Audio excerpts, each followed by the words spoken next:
जिम्मेदार हैं विजय कुमार गौड़ जी। ये अकबरपुर से आए हैं और बहुत अच्छे वक्ता हैं। इनकी ताकत, इनकी प्रतिभा यह है कि इन्हें अन्य प्रदेशों में भी भेजा जाता है सोशल जस्टिस की विचारधारा के लिए और समाज को आगे लाने के लिए।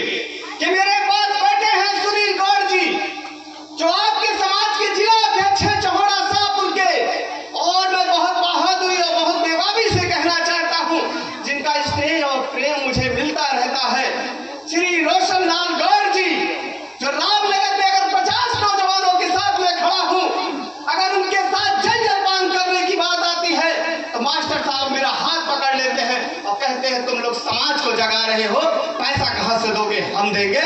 ऐसे विक्रांतकारी अध्यापक को मैं दिल के गहराई से धन्यवाद देना चाहता हूं। एक क्रांतिकारी विगम गीत और संगीत के माध्यम से अपनी बात को समझा रहे भीमलाल गायक जी का भी मैं धन्यवाद देना चाहता हूं। बैरिया, लोहिया, अंबेडकर, बिरसा की विचारधारा को लेकर के अपनी बात को बेबाकी से बताने वाले भाई पिंटू गायक जी का भी मैं धन्यवाद देना चाहता हूं।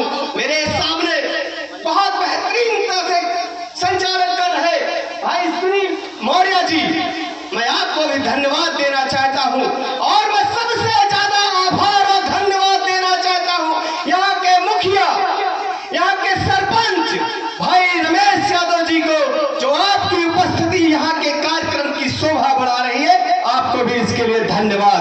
और उससे भी ज्यादा धन्यवाद एक बेहतरीन संचालन कर रहे दलित समाज का बेटा भीमलाल कन्नौजिया, जिसने ग्राम प्रधानी में 4-4 बार अपना प्रभुत्व निभाया और जनरल सीट पे अपने नाम का लोहा लगवाया।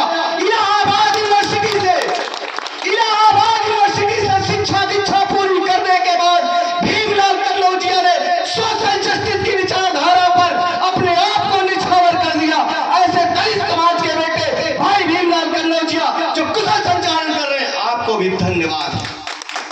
हमने सबका स्वागत किया, सबका वंदन किया। दूर बैठे कतार में सभी आए हुए नौजवान साथियों, मैं आपका आभार व्यक्त करता हूँ। ये विश्वकर्मा समाज के दादा बैठे हैं, मेरे ही गांव के हैं हीरा विश्वकर्मा जी, और यहाँ कुछ कन्नौजिया समाज की भी मैं संख्या देख रहा हूँ। तो अगर आप यहाँ बैठे हो तो आप देख लेना, यहाँ एक फोटो लगी है जिसका नाम है संत गाडगे, जो महाराष्ट्र की धरती पे पैदा हुए। उन्होंने समाज में जाके कहा अपने बच्चों को 1 टन का कपड़ा कम पहनाना, अपने बच्चों को 1 टन कम कपड़ा उठाना, अपने हाथ पे रोटी रख के खा लेना, लेकिन अपने बच्चों को शिक्षित बनाना। ऐसे महाविचारधाराओं को हम यहाँ लेकर आपके बीच में आए हैं। आज देश कब आजाद हुआ था? देश आजाद हुआ था 15 अगस्त 1947 को, और देश आजाद होने के बाद आज भी हमारा जो कबीला समाज है वो पानी भर रहा है, कहारगिरी कर रहा है। आज भी जो मेरा कबीला समाज है, जिन्हें शूद्र कहते हैं, चमार कहते हैं, वो आज भी मैला ढो रहा है। आखिर वो कौन सी व्यवस्था है? आज भी हमारा वो समाज है जो पाल समाज का है, आज भी खेत खलिहानों में भेड़ चरा रहा है। आखिर वो कौन सी विडंबना इस देश में आई जिसके नाते हमारा विकास संभव नहीं हो पाया और आपका विकास संभव हो गया? हमें तो इस देश ने संविधान दिया, हमें तो इस देश ने ऐसी स्तंभ की रचना की कि जिससे हम मुखर होके बोल सकते हैं। अभी आप देख रहे थे कैसे चिल्ला रहे थे। मेरे धमनियों में जो खून बहता है, एक चरवाहे के लड़के का बहता है, एक चरवाहे के लड़के का बहता है। और मुझे नैतिक जिम्मेदारी है। एक छोटा सा उदाहरण, सुबोध कहां गए?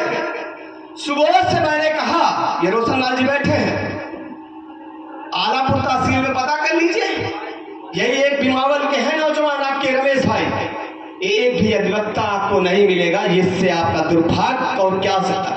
मतलब आप अपनी बात, अपनी आजादी लिख करके भी अधिकारी को नहीं बता सकते।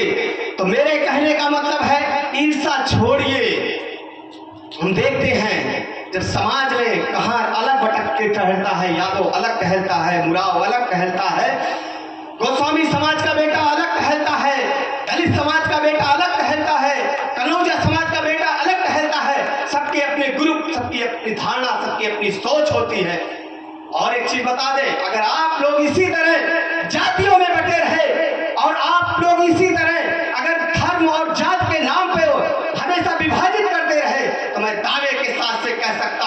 मेरा हाथ काटोगे तो तुम भी डूब जाओगे, मेरा हाथ काटोगे तो तुम भी डूब जाओगे।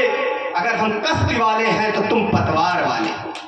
मेरी बात लाइट ऑफ होने के नाते कट गई थी। मैंने क्या बताया, मैं एक चरवाहे का लड़का हूं और मुझे ये कहते हुए गर्व होता है। यही जनपद अंबेडकर नगर के गोविंद साहब मेले में 2015 में जब निर्वाचित हुआ, जिले के उस सदन का मेंबर बना मैं, तो मैं वहां फीता काट रहा था। प्रधान जी, लक्ष्मीकांत जी, विजय जी, हरिराम यादव जी, जब मैं फीता काट रहा था तो फीता काटने के बाद डीएम अंबेडकर नगर ने कहा, सुधीर सिंह मिंटू ने कहा कि कैसा महसूस कर रहे हैं। मैंने कहा, आज मैं जिन भावुक पलों पे बोलने जा रहा हूं, जिस लड़ाई को लड़ने के लिए मैं 2002 में अपने पिता अपने माता से बगावत करके अपने घर से निकल गया था। मैंने कहा था शिक्षा लेने के बाद, शिक्षा अर्जित करने के बाद मुझे सिर्फ सोशल जस्टिस पे काम करना है, व्यवस्था परिवर्तन पे काम करना है। तो जिस गोविंद साहब के मेले में, यहाँ मेरे गांव के तमाम लोग बैठे हैं, जिस गोविंद साहब के मेले में 4 बजे रात को मेरे पूज्य पिता स्वर्गीय चंद्रिका प्रसाद यादव दूध का डिब्बा रखते थे, उसी मेले में मैंने फीता काट करके यह संदेश दिया कि यही व्यवस्था परिवर्तन की लड़ाई है, यही सोशल जस्टिस की लड़ाई है। और मैं यह आस्था विश्वास दिलाता हूँ, मैं भले पैदल चलता हूँ, भले मैं नंगे चलता हूँ, भले मैं अकेला चलता हूँ, लेकिन मेरा ये जज्बा है, मेरी ये सोच है कि मैं 12 बजे रात को भी आपके हक हकों की लड़ाई के लिए इंकलाब जिंदाबाद के आह्वान से जिंदा रहना चाहता हूँ। मुझे पद की लालसा नहीं है, अगर मुझे पद के लिए भूखा हूं मैं। मेरे परिवार में अगर मेडिकल क्षेत्र में पैदा किया ये बेटा, तो विजयश्री में श्री सलेम सिंह यादव जैसा जिला जज भी पैदा किया है। मैं ऐसे परिवार से आता हूं, मैं एक ऐसे परिवार से आता हूं जिस परिवार में 200 वर्ष पहले शिक्षा थी, 200 वर्ष पहले मेरी आज ही आवाज शिक्षित थे। तो मेरी जो लड़ाई है, मेरी ये जो लड़ाई है, मैं ये देखना चाहता हूँ, ये जो नाई समाज का बेटा बैठा है, ये भी कर्पूरी ठाकुर की तरह मुख्यमंत्री बन के टहले। मेरा ये सपना है, मैं ये सपना लेके आया हूं कि ये दलित समाज का बेटा बैठा है, ये भी यहाँ का विधायक बने। लेकिन दुख इस बात का है कि परिवारवाद इस तरह बढ़ता चला जा रहा है। हमें रोक दोगे तो मेरे सेहत पे नहीं प्रभाव पड़ने वाला है, सेहत पे तुम्हारे प्रभाव पड़ेगा जब तुम्हारा बेटा सोचेगा कि हम भी सदन में बोलेंगे, विधानसभा में बोलेंगे, लोकसभा में बोलेंगे और जिले की पंचायत में बोलेंगे। लेकिन आप अपने बेटे को तब डांटोगे, कहां से बोल रे, कहां से चलवे, तोरे तो मोटरसाइकिलियो ना है, तोरे तो जनाधारो ना है। तो सीखो नौजवानों मुझसे कि मैंने अपने नाम का इस तरह डंका बजाया कि बड़े बड़े धुरंधर 2015 में नतमस्तक हुए और जिले की पंचायत में पहुंचकर डीएम ने मुझे सैल्यूट किया। और उसी डीएम को मैंने कहा कि ये जनता का आवाहन है, ये जनता का आगाज है। तो मैं जब आपके बीच का बेटा निकलूंगा, आप नर्सरी तैयार करो, आप तैयार करो गांव में उन ऐसे नौजवानों को जो पढ़ने में योग्य है, जो पढ़ना चाहते हैं। आप प्रेरित करो ऐसे बच्चों को जो मेडिकल के क्षेत्र में जाना चाहते हैं, जो IAS PCS बनना चाहते हैं, जो राज्य अधिकारी बनना चाहते हैं। आपकी लड़ाई ये नहीं होनी चाहिए कि फलनवा को कमजोर कर दे। हम दिनेश गौड़ को कमजोर करने की लड़ाई अगर लड़ने लगे तब तो हम ही कमजोर हो गए ना। तो मेरे माँ, मेरे पिता और मेरे पूर्वजों ने मुझे सिर्फ इतना सिखाया था कि किसी की ताकत को छीड़ करने में अपना समय मत वेस्ट करना। अगर अगले की ताकत 100% है, लक्ष्मीकांत जी, अगर अगले की ताकत 100% है तो अपनी ताकत 110% बना लेना, अगले की ताकत स्वतः कमजोर हो जाएगी। मैं यहाँ के आयोजकों को, यहाँ के जितने भी जिम्मेदार साथी हैं, रोशनलाल गौड़ जी, विनोद गौड़ जी, सुबोध गौड़ जी, दिनेश गौड़ जी, गोविंद जी, गुड्डू जी, राम प्रसाद जी, मैं सभी का आभार व्यक्त करता हूँ कि आपने मुझ जैसे एक आम कार्यकर्ता को मुख्य अतिथि बनाया और जो सम्मान दिया, इसके लिए मैं ऋणी हूँ। इसके लिए मैं सदैव आपका आभारी रहूँगा। ऐसे ही आप मेरी आवाज़ को बुलंद करते रहिए, मैं आपकी आवाज़ दबने नहीं दूंगा।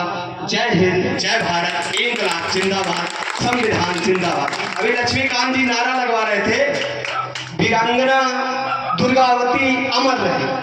मैंने देखा जो आवाज थी जैसे लग रहा था कि आप खाना ही नहीं खा के आए, लेकिन पड़ोसी से जब लड़ाई करनी होगी तो इतना जागर हो जाएगा, इतनी ताकत, इतनी ऊर्जा हो जाएगी कि लगवे नहीं करत कि इहो ऐसा बोले जाने में। तो अब की बार जब हम नारा लगवाएं तो दोनों हाथ उठा रहना चाहिए और ये लगे कि हाँ नारा लगा है। वीरांगना दुर्गावती अमर रहे, वीरांगना दुर्गावती अमर रहे, डॉक्टर राम मनोहर लोहिया अमर रहे, बाबा साहब अमर रहे, नेता मुलायम सिंह यादव अमर रहे, कौन समाज अमर जिंदाबाद, जिंदाबाद जिंदाबाद कौन समाज जिंदाबाद, जिंदाबाद जिंदाबाद। जय हिंद, जय भारत,